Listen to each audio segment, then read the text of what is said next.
Morning! Ayan, magsisigang naman po kami ng konting hipon lang. 140, 100, napakamahal.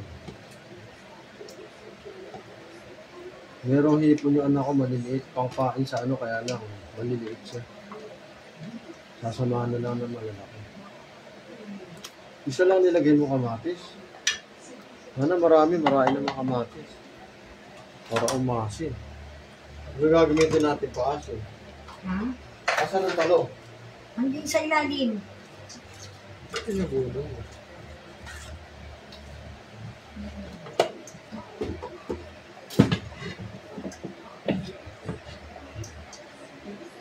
Talong tsaka okra. Oo. Sabay. Oo.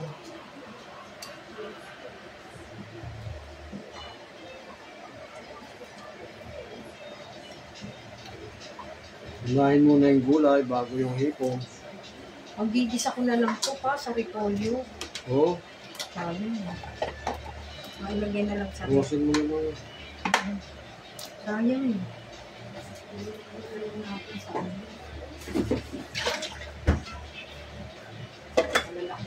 Mamaya yung yung hipon tsaka gulay.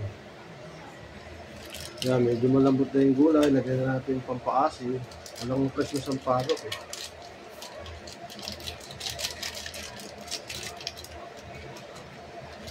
Kunti pa lang yan.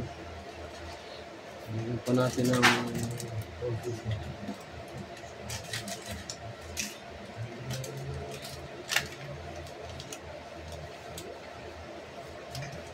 Ito, sulat na ito, 26.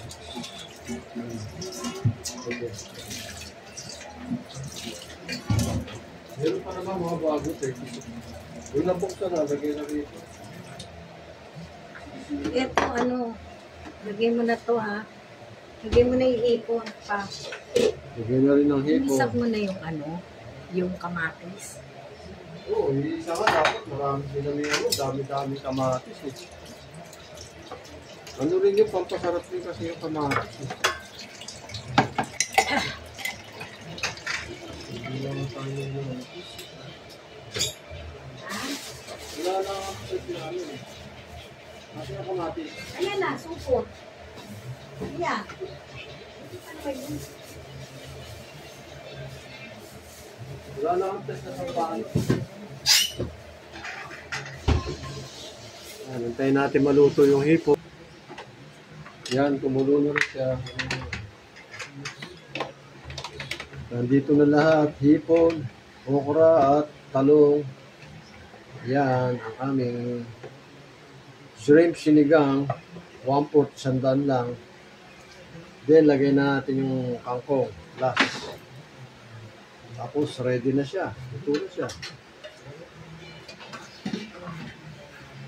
Simmer lang natin ng mga 3 to 5 minutes kasi matigas din ang kangkong. Palambutin natin ng mga 3 to 5 minutes.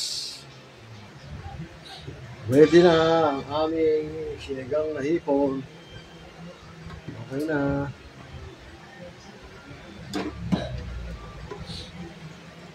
Thank you for watching. Siyempre, ihigop tayo ng sabaw. Ako'y pagka nagluto na may sabaw talagang humihigop ako.